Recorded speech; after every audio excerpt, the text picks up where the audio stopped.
The United States. Yes, that's right. A place you'd think was safe, a place where nightmares are confined to movie screens and to the pages of pulp novels. Maple Creek, Ohio. That was our little slice of American suburbia, the kind of town where the biggest news was usually the high school football team's latest win, or Mrs. Henderson's prize-winning roses. We had block parties in the summer and a huge Christmas lights competition in December. And Halloween. Halloween was magic, or it used to be.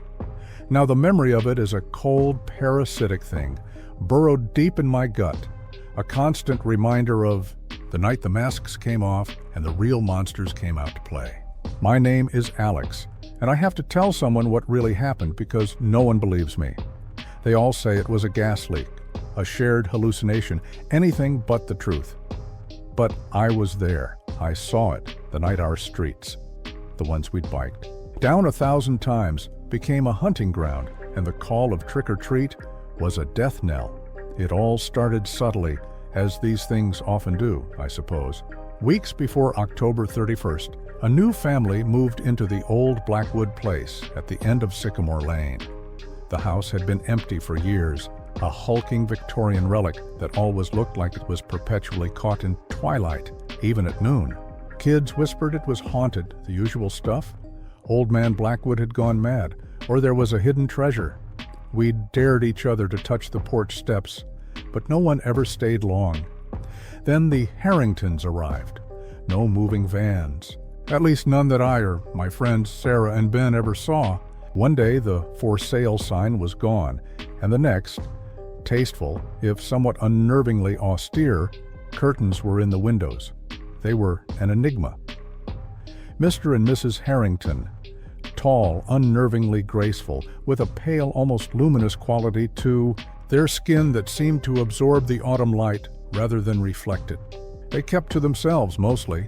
A few pets in the neighborhood vanished. A cat here, a small dog there. We blamed coyotes from the nearby woods, or even a particularly bold fox. No one suspected the Harringtons. Why would we? They were sophisticated, quiet, normal in a way that was almost too perfect. Halloween approached with its usual fanfare. Pumpkins grinned from every porch. Inflatable ghosts swayed in the crisp October air, and the scent of decaying leaves mingled with the sugary promise of candy. Sarah was going as a zombie nurse. Ben had cobbled together a surprisingly good werewolf costume, and I, in a fit of unoriginality but a nod to classic horror, was a vampire. The irony isn't lost on me now. It burns like acid. We were 17, probably a bit old for full-blown trick-or-treating, but in Maple Creek, it was a tradition that died hard. Besides, it was an excuse to roam the neighborhood after dark, fueled by sugar and adolescent bravado, to feel that last thrill of childhood before the looming specter of adulthood claimed us. The evening started like any other Halloween. The sun bled out of the sky in hues of orange and purple, and soon the first waves of smaller children chaperoned by their parents were making their rounds. We waited until true dark, the witching hour, as my mom jokingly called it, before heading out.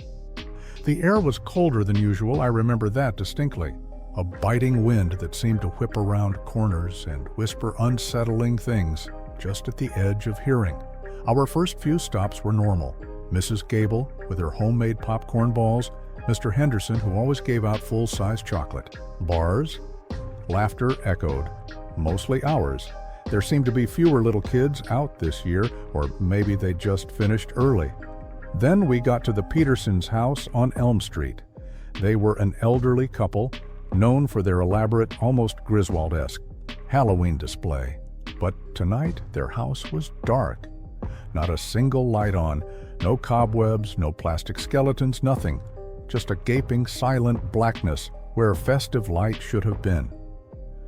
Maybe they went on vacation, Ben suggested, his voice a little too loud. In the sudden quiet, Sarah shivered. Or maybe they forgot to pay their electric bill. I tried for a joke, but it fell flat. A knot of unease began to tighten in my stomach. It was just off. We skipped a few more houses that seemed unusually dark and quiet, the festive spirit in our group slowly being replaced by a creeping apprehension. It was then that we saw little Lily Myers, dressed as a fairy princess, sobbing on the curb near the corner of Sycamore and Elm. Her mother was trying to comfort her, looking flustered and angry. "She said some mean people at that house," Mrs. Myers gestured vaguely up Sycamore Lane towards the Blackwood place. "Told her her costume was stupid and that they didn't have candy, only tricks for bad little girls." That wasn't just off, that was malicious. Who would say that to a 6-year-old on Halloween, against our better judgment, fueled by a mixture of indignation and that stupid youthful curiosity that always gets you into trouble? We decided Sycamore Lane, and specifically the Harrington house, would be our next stop. "Let's see what kind of tricks they have for us," Ben muttered, trying to sound tough. But I saw the way he kept glancing over his shoulder. The closer we got, the more the ambient sounds of Halloween faded, the distant shouts, the rustle of leaves, even the chirping of crickets seemed to die away. The Harrington place loomed before us, a black silhouette against the bruised purple sky. Unlike the Petersons, it wasn't entirely dark. A single flickering gaslight, or something that looked like one, cast an eerie dancing glow over the porch. The decorations were wrong, not store-bought plastic and rubber. These were disturbingly realistic, gargoyles that seemed to watch.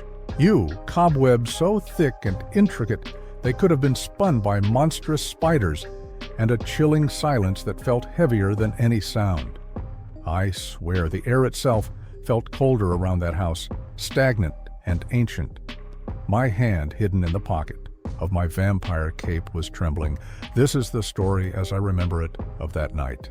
This is where the real horror began to unfold, where the veil between our world and something unimaginably older and hungrier started to tear. My hand was trembling, yes, but a stupid kind of bravado, the kind that only exists when you're 17. And think you're invincible, pushed me forward. Ben, bless his idiotic, loyal heart, was right beside me, though Sarah hung back, her face pale in the flickering gaslight. I reached out, my knuckles brushing against the cold, ornate wood of the door, and knocked. The sound was swallowed by the oppressive silence. We waited. For a moment, I thought no one would answer, that we could just turn around, laugh it off, as pre-Halloween jitters, and go find a house still giving out Snickers. Then, the door creaked open. Not a sudden opening, but a slow, deliberate glide, as if an invisible hand were guiding it. Mrs. Harrington stood framed in the doorway. She was beautiful before in fleeting glimpses, she was devastatingly so up close. Her black hair was swept up in an elaborate style that seemed from another era, accentuating a long, pale neck. Her eyes, a startling shade of violet I'd never seen before, seemed to drink in the dim light, reflecting it with an unnatural intensity. She wore a long, dark velvet gown that shimmered like oil on water, and her smile. It was polite, perfectly formed, but it didn't reach her eyes. Those eyes were ancient, knowing, and utterly devoid of warmth. They scanned each of us, lingering for a moment on Ben's werewolf mask, then Sarah's blood-spattered nurse uniform, before finally settling on me, on my plastic fangs and cheap cape. A flicker of something unreadable, almost like amusement, crossed her face. "Trick or treat," I managed, my voice sounding reedy and childish even to my own ears. Her smile widened just a fraction, revealing teeth that were a little too long, a little too pointed. "Ah, the young supplicants," she murmured, her voice a low, melodious purr that sent a shiver crawling up my spine despite its beauty. Such dedication to the old traditions. She didn't reach for a candy bowl. Instead, she gestured vaguely behind her into the cavernous, shadow-filled hallway. "We have select offerings for those who are truly committed to the spirit of the night." From the depths of the house, I heard a faint, rhythmic dripping sound, like a leaky faucet, but somehow more viscous, and a smell coppery and sweet wafted out, making my stomach churn. It wasn't the smell of chocolate, or caramel. What kind of offerings? Ben asked, his voice trying for playful but cracking under the strain. Mrs. Harrington's gaze sharpened. The kind that last, my dear wolf. The kind you never forget. She took a step forward, her movement unnervingly fluid, almost serpentine. Tell me, she said, her eyes fixed on my fake fangs, do you enjoy playing the predator, little vampire? Her voice was soft, almost intimate, but the question felt loaded, dangerous. I couldn't speak, couldn't move. The air was thick with an unspoken threat. Sarah, sensing the shift, tugged on my arm. Alex, let's go. This isn't funny. Mrs. Harrington's smile didn't falter. Oh, but the night is just beginning, my sweet, and there are so many treats to be had. She made no move to offer us anything tangible. It was clear the conversation itself, the unnerving scrutiny, was the trick, or perhaps a prelude to something far worse. We backed away, muttering apologies, a sense of profound wrongness clinging to us like the cobwebs on her porch. As we stumbled down Sycamore Lane, the normal Halloween sounds we'd heard earlier seemed to have vanished completely. The wind still howled, but now it carried different noises. A choked sob from a darkened house, a skittering sound from the bushes that was too heavy to be a cat, and then, unmistakably, a scream, a real scream, high-pitched, terrified, and abruptly cut short. What was that? Sarah whispered, her eyes wide with fright. Probably just some kids messing around, Ben said, but his voice lacked conviction. He kept looking back at the Harrington house, now just a dark shape against the even darker sky. We decided to cut through Miller's Park to get to a more populated street, hoping to find the familiar comfort of brightly lit homes and laughing children. But Miller's Park, usually a place of innocent fun, was transformed. The swings moved gently in the wind, groaning like something in pain. The merry-go-round spun slowly, erratically, as if an unseen child had just pushed it and run. And under the pale moonlight filtering through the skeletal branches of the trees, we saw them. Figures, not kids in costumes. These were adults, some of whom we vaguely recognized. Mr. Henderson, who always gave out the good candy, Miss Albright, the mousy librarian. But they were changed. They moved with a strange, jerky stiffness, their heads lolling at unnatural angles. Their faces, caught in patches of moonlight, were bone white, their eyes dark, vacant pits. And as Mr. Henderson turned his head towards us, his jaw slack, a thin trickle of something dark glistened at the corner of his mouth. He wasn't looking at us, he was looking through us, with a terrifying, single-minded hunger, panic, cold and sharp, pierced through my denial. This wasn't a prank, this wasn't a bad dream, this was real. These things were what Lily Myers's mom had called mean people. These were what Mrs. Harrington had hinted at with her predatory smile. "Run!" I choked out, grabbing Sarah's hand. Ben was already sprinting. We fled, the image of Mr. Henderson's empty eyes and blood-stained chin burned into my mind. We burst out of the park onto Oak Street, expecting to find safety, normalcy. Instead, we found more of the same, more darkened houses, more of those pale, shambling figures. Some were just standing in their yards, motionless. Others were feeding. I saw Mrs. Davies, our sweet old neighbor who baked cookies for everyone, crouched over a shape on the ground, a shape that looked horrifyingly like a trick-or-treater's discarded costume, now stained dark. Her head snapped up and her eyes, glowing with a faint red luminescence, fixed on us. My blood turned to ice. Fangs. They had fangs, not plastic party store fangs like mine, real needle-sharp fangs extending from their upper jaws, glistening wetly. My costume suddenly felt like a grotesque mockery. We were in a neighborhood of vampires.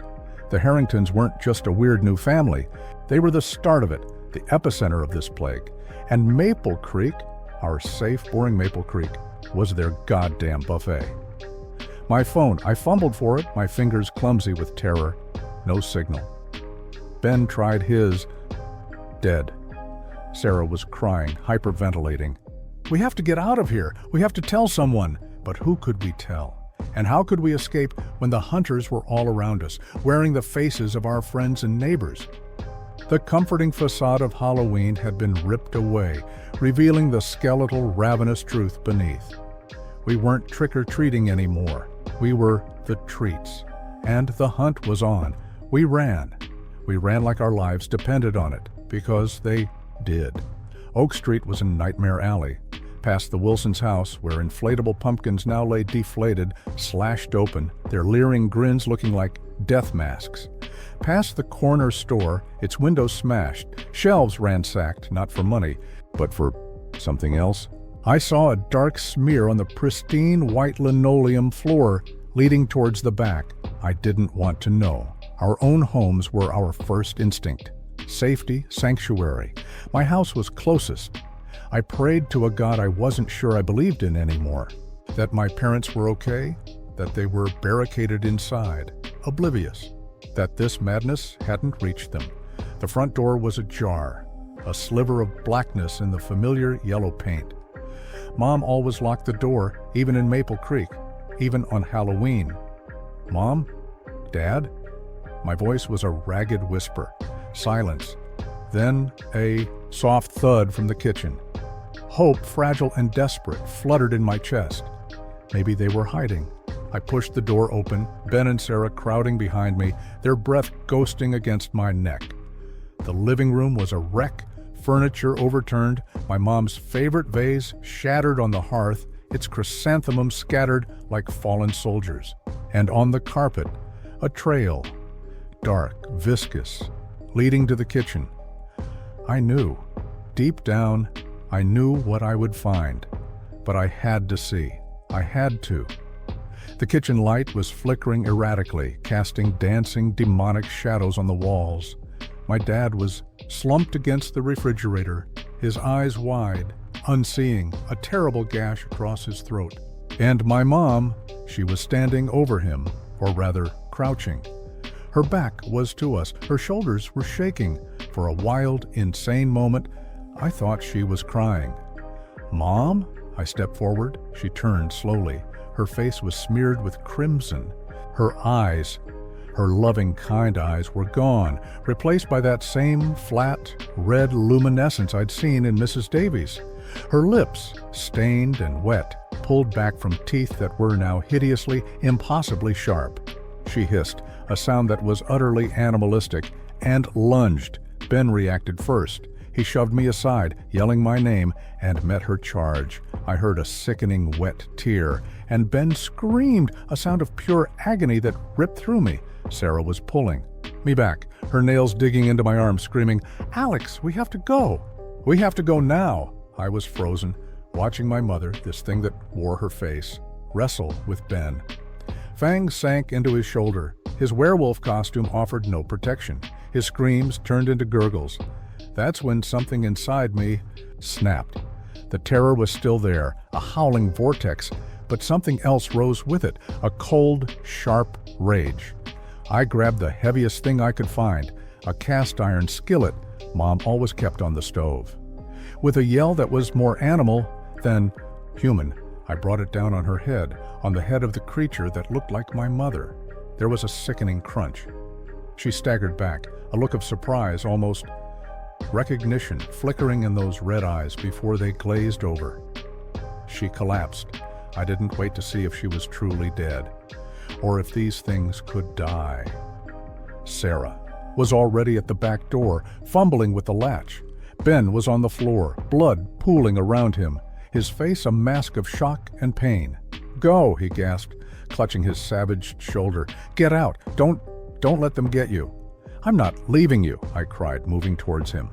"There's no time, Alex," Sarah screamed, finally wrenching the door open. He's bitten. We can't help him." Her words were brutal, but true. I saw the bite mark deep and ragged, already darkening around the edges. Ben's skin was paling rapidly. His eyes were starting to change. Leaving him there was the hardest thing I've ever done. Harder than seeing my father dead. Harder than striking down my own mother.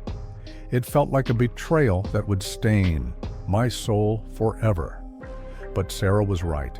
We ran, out into the backyard, over the fence and into the labyrinth of adjoining gardens and darkened alleys that made up the backside of Maple Creek. Every shadow seemed to hold a new threat, the vampires. For that's what they were. There was no denying it now. Were everywhere. They weren't the suave, caped figures of my costume. They were feral, driven by an insatiable, violent hunger. Some still wore the remnants of their human lives, pajamas, jogging suits, even a half-applied face mask on one woman, now a grotesque parody.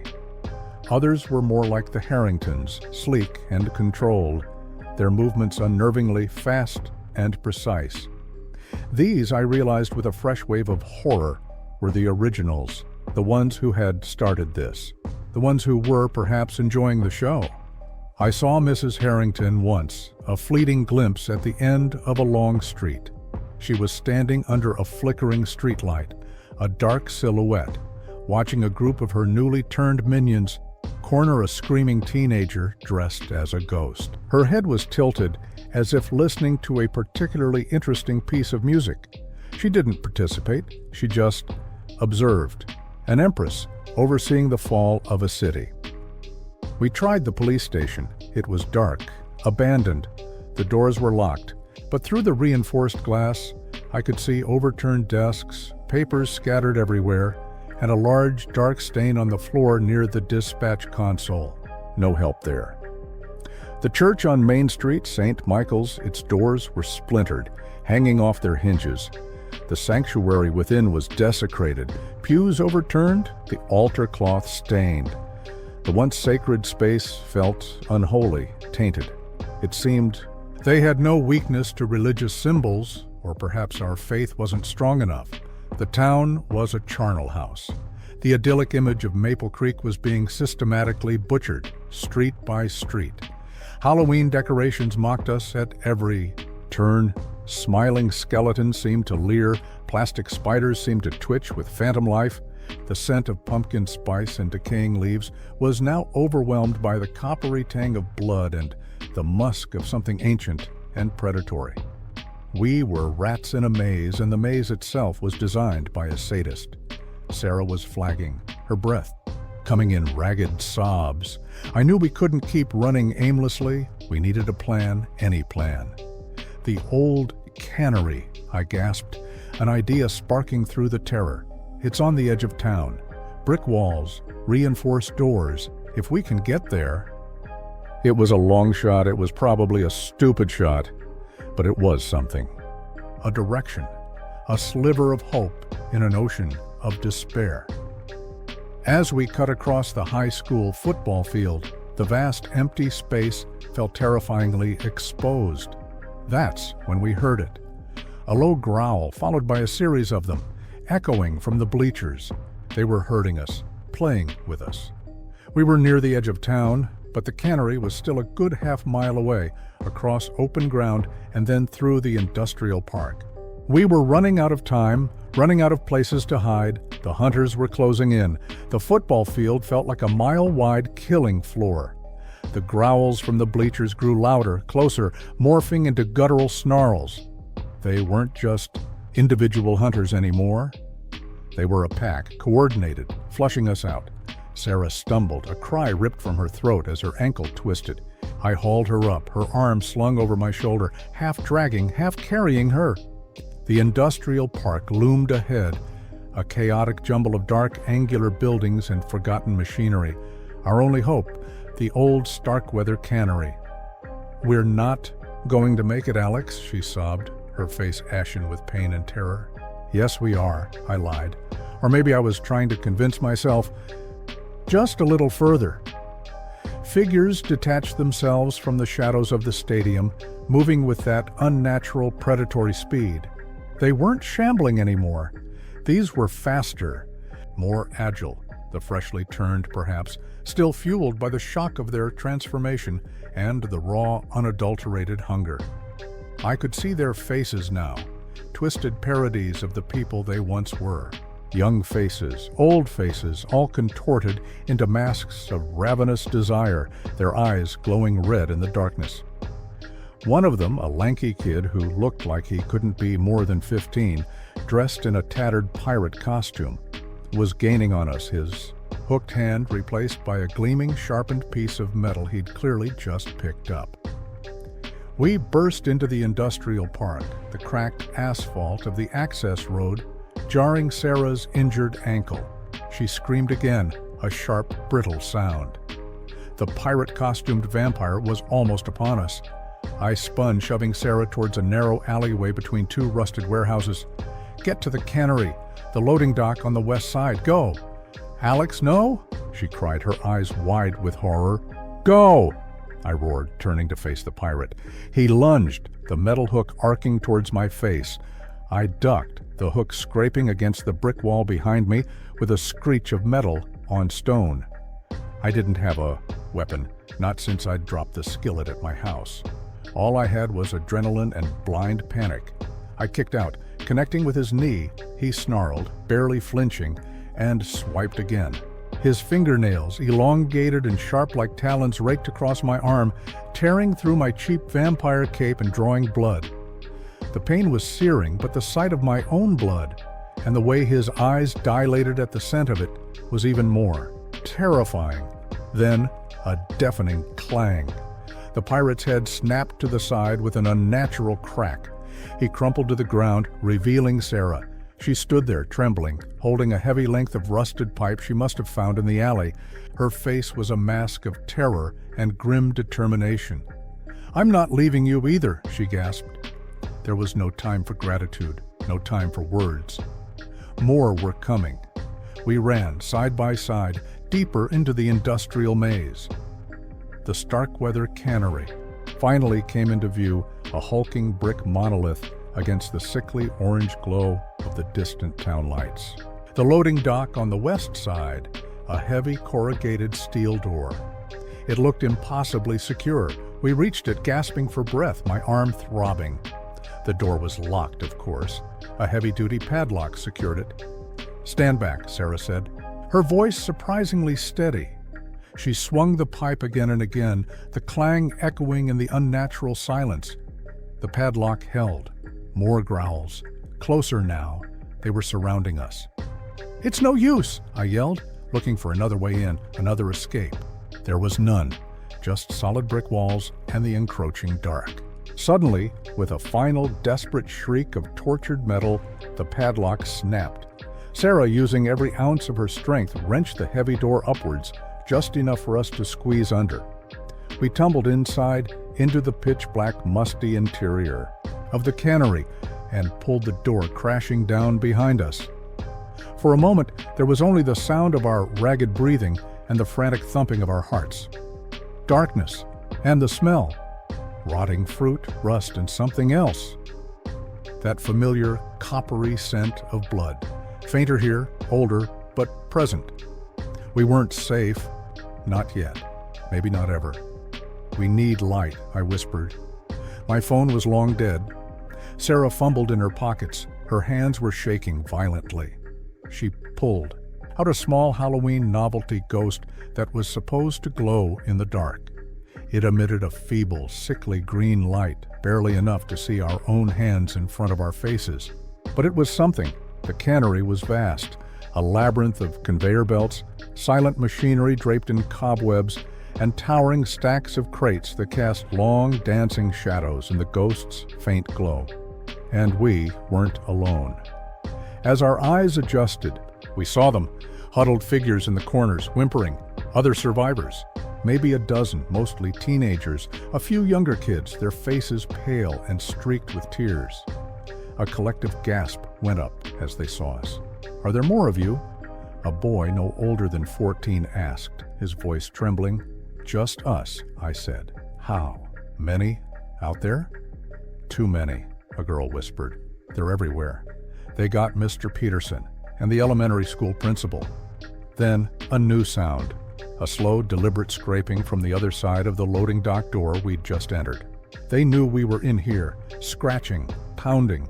The steel door buckled slightly. This place wasn't a fortress. It was a trap. Panic erupted amongst the survivors. Screams. Sobs. I looked at Sarah. Her face was set. The pipe was still in her hand. "We have to barricade it," she said, her voice cutting through the hysteria. "Find anything, crates, machinery, anything." We worked in a desperate frenzy, dragging heavy wooden crates, tipping over old sorting tables, trying to reinforce the door. But the pounding grew stronger, more rhythmic, more determined, and then from another part of the cannery, a high-pitched scream, abruptly cut off. They weren't just at the door, they were already inside. They'd found another way in. The next few minutes were a blur of chaos and terror. Vampires poured in from multiple entrances, broken windows high up, a collapsed section of the roof. We hadn't seen.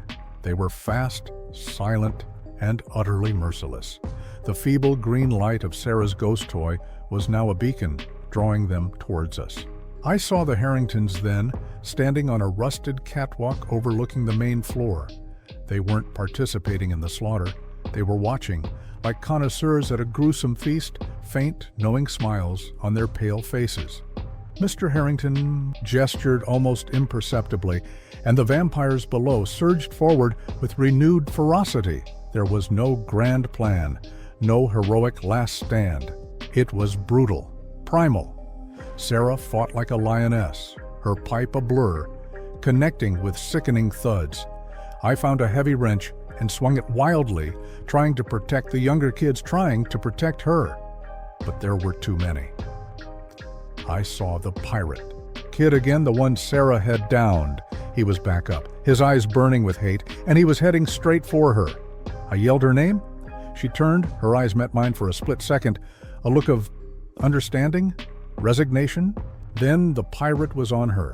I don't remember much after that, just rage, a red haze, swinging the wrench, feeling it connect, screams, my own, others, the coppery taste of blood in my mouth. And then, a shattering of glass from high above. Not. Another vampire, light, pale, gray, unmistakable. Dawn. The effect was instantaneous. The vampires shrieked, a chorus of agony and fury, shielding their eyes. Some of them, the newer ones, seemed to smoke, their skin blistering. The Harringtons were gone from the catwalk.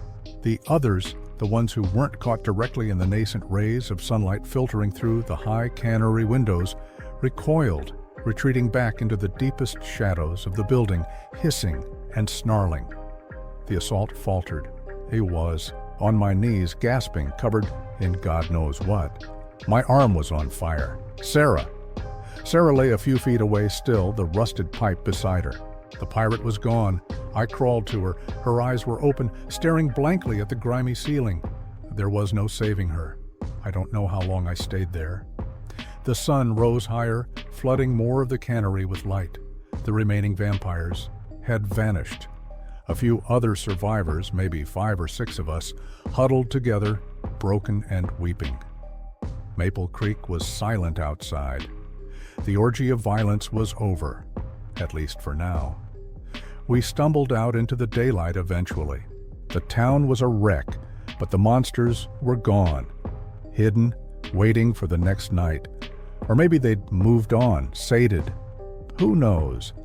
The official story, when help finally arrived from neighboring counties hours later, drawn by the smoke from a few fires, was a chemical spill from the industrial park. Mass hysteria, contaminated water supply, anything but the truth. No one believed the scattered, incoherent stories of the few child survivors about monsters and FANGS.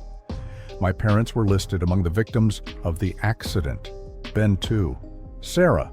They called her a hero, said she died trying to help others escape a collapsing building. I'm telling you this now, recording this, because someone has to know the truth. Maple Creek isn't on any map anymore. Not really. It's a ghost town, a warning. They sealed it off. But I know what happened. I see their faces every time I close my eyes. Mrs. Harrington's smile, my mother's hunger. Ben's last look, Sarah's courage. I survived, but I'm not sure I'm still alive. A part of me died in that cannery, died with Sarah, with my family, with my town. The sun might keep them at bay, but the night always returns. And they're still out there. I know they are. So, if you've listened this far, if you've walked through this nightmare with me, please share this story. Let people know what happened in Maple Creek. Like this recording, subscribe to this channel if you want to hear more truths that hide in the shadows. Because ignorance is not bliss, it's just an invitation for the darkness to feed. And believe me, it's always hungry. Was this chronicle of terror to your liking? Did the shadows of Maple Creek leave their mark?